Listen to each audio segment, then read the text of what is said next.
அன்பு உறவுகளுக்கு வணக்கம். அன்பு மக்களே, ஒரு விளாகா வந்திருக்கக்கூடிய ஒரு வீடியோ.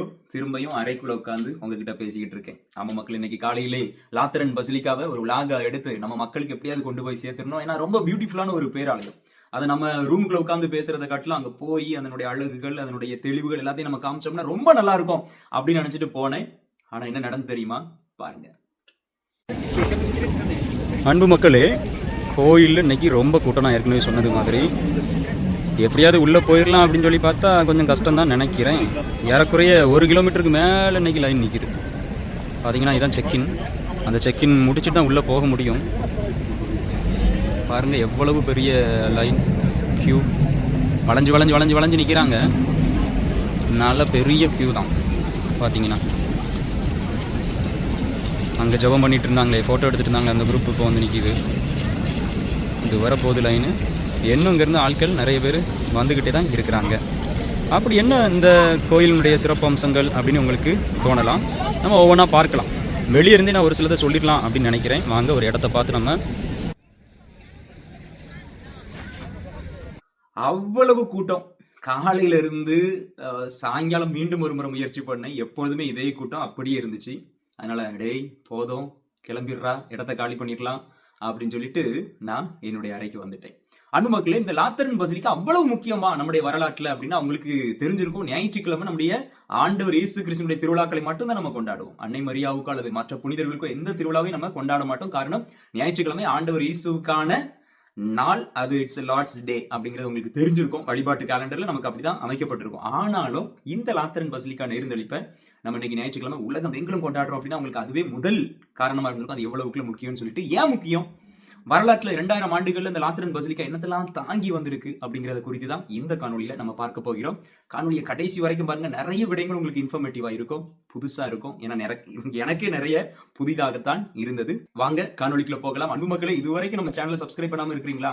சப்ஸ்கிரைப் பண்ணிக்கோங்க. ஒவ்வொரு சப்ஸ்கிரிப்ஷனும், லைக், ஷேர் எல்லாமே என்னை இன்னும் அதிகமாக உற்சாகப்படுத்தும். இந்த பணியை தொடர்ந்து செய்ய என்னை செம்மைப்படுத்தும் அப்படிங்கிறத மறந்துடாதுங்க. வாங்க அன்பு மக்களே, இப்ப நீங்க பார்த்து கொண்டு இருக்கிற இந்த ஆலயம் 324 கட்டப்பட்டது. சரியா? ஆனா பலமுறை எர்த்குவேக், ஃபயர் ஆக்சிடென்ட்னால இது பலமுறை பல விதத்துல அழிவுக்கு உட்படுத்தப்பட்டு மீண்டுமாக இந்த ஆலயம் நம்ம கண்முன்னாக இருக்கிறது. ஒரு 17ஆம் நூற்றாண்டுல இருந்து இப்ப இருக்கிற தோற்றம் அப்படியே கட்டி பாதுகாக்கப்பட்டு கொண்டு இருக்கிறது.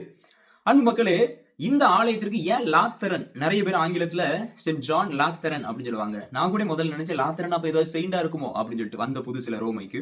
அதே போல நிறைய பேருக்கு தெரிஞ்சிருக்காது லாத்தரன் அப்படின்னா என்ன அப்படின்னு சொல்லி. அப்ப லாத்தரன் அப்படின்னா லாத்தராணி அப்படிங்கிறது ஒரு குடும்ப பெயர். இத்தாலியில ரோமையில லாத்தராணி அப்படிங்கிறது ஒரு குடும்பத்தினுடைய பெயர்.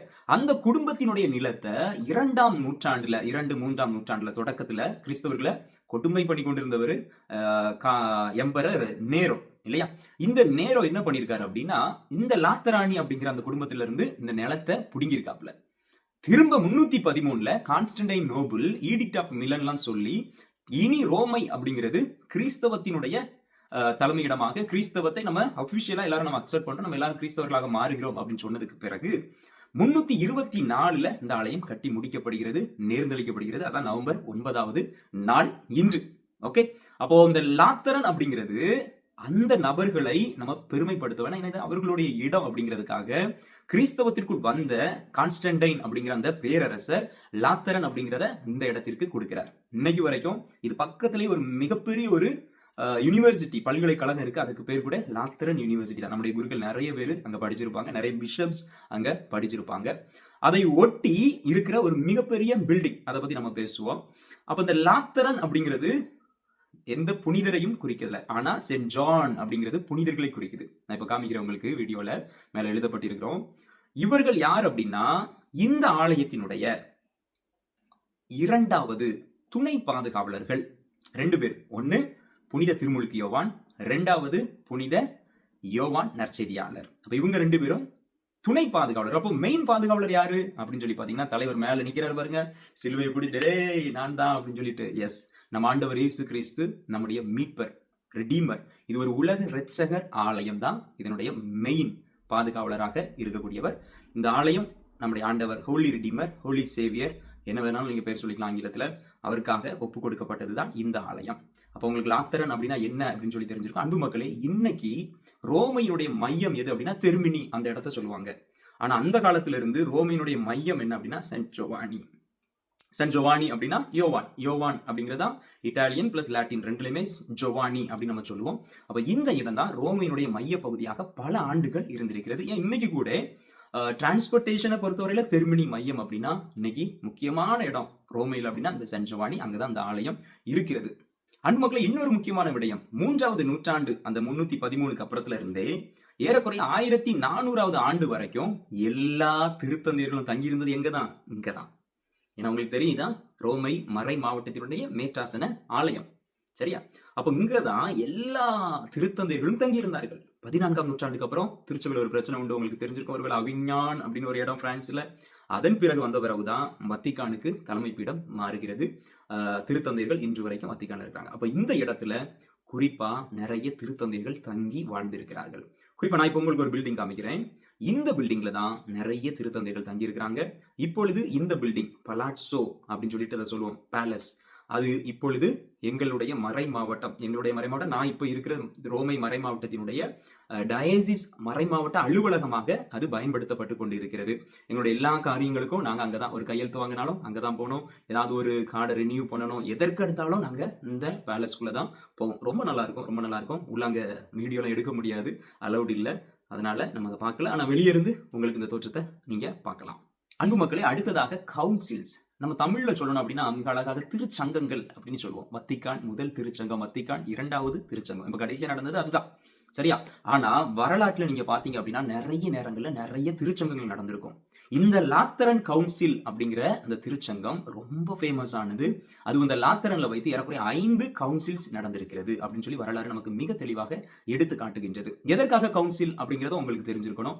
ஒரு பெரிய மேஜர் டெசிஷன் முடிவு எடுக்கணும் அப்படின்னா திருத்தந்தை தலைமையில நிறைய கர்தினால்கள், ஆயர்கள், குருக்கள், மறை வல்லுநர்கள், இன்னும் எந்தெந்த ஃபீல்ட்ல யாரெல்லாம் ரொம்ப ஸ்பெஷலைஸ்ட் பண்ணிருக்காங்களோ அவங்க எல்லாரையும் கூட்டி மக்கள் எல்லாரையும் வைத்து டிஸ்கஸ் பண்ணி, ஒரு நாள் 2 நாள் நடக்காது, வருட கணக்கில் நடக்கும்.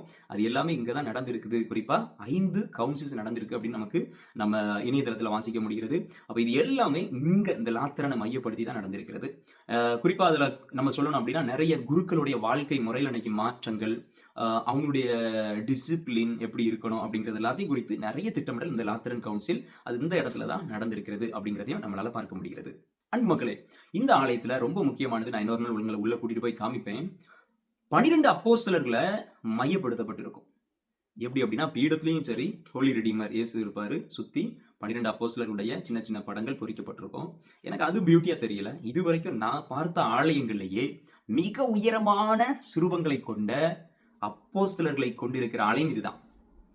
குறிப்பா 4.6 மீட்டர், அடி கிடையாது, 4.6 மீட்டர் உயரத்துல 12 அப்போஸ்தலர்களுக்கும் மிக அருமையான மார்பிள்ஸ்ல சிலைகள் வடிக்கப்பட்டிருக்கும். உள்ள நீங்க போனாலே அந்த எஸ், அப்ப இதுதான் நம்முடைய ஃபர்ஸ்ட் ஆலயமா இருந்திருக்கும் அப்படிங்கிற அளவுக்கு நமக்கு ஒரு தெளிவு அதை பார்க்கும்போது கிடைக்கும். பார்த்துக்கோங்க, நான் உங்களுக்கு அந்த வீடியோவை காமிக்கிறேன் பாருங்க. அந்த அளவுக்கு மிக சூப்பரா அந்த ஆலயம், இந்த அப்போஸ்தலருடைய சுரூபங்கள் வடிவமைக்கப்பட்டிருக்கும்.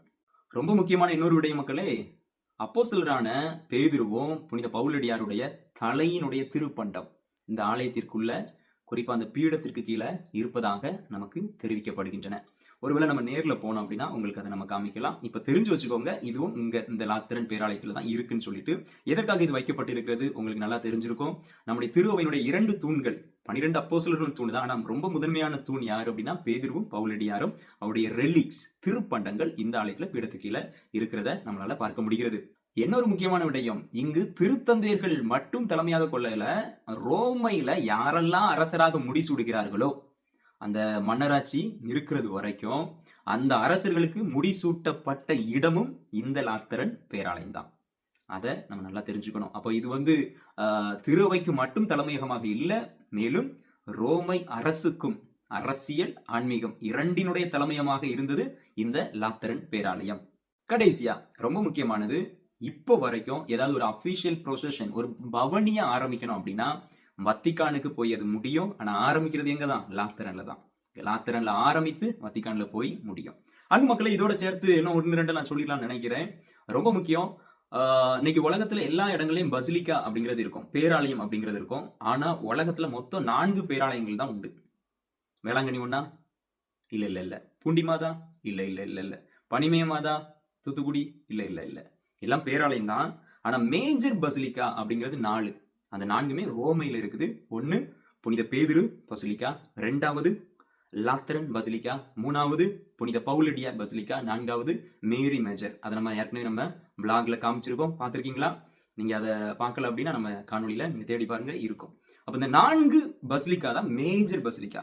அப்படியே ஃபாதர், அப்ப லூர்துல இருக்கிறது, பாத்திமால இருக்கிறது எல்லாம் பசிலிக்கா, ஆனா அதெல்லாம் மேஜர் பசிலிக்கா கிடையாது, மைனர் பசிலிக்கா. ஏன் மேஜர் பசிலிக்கா அப்படின்னா நம்முடைய திருத்தந்தையுடைய நேரடி கவனிப்பு கீழே இருக்கும்.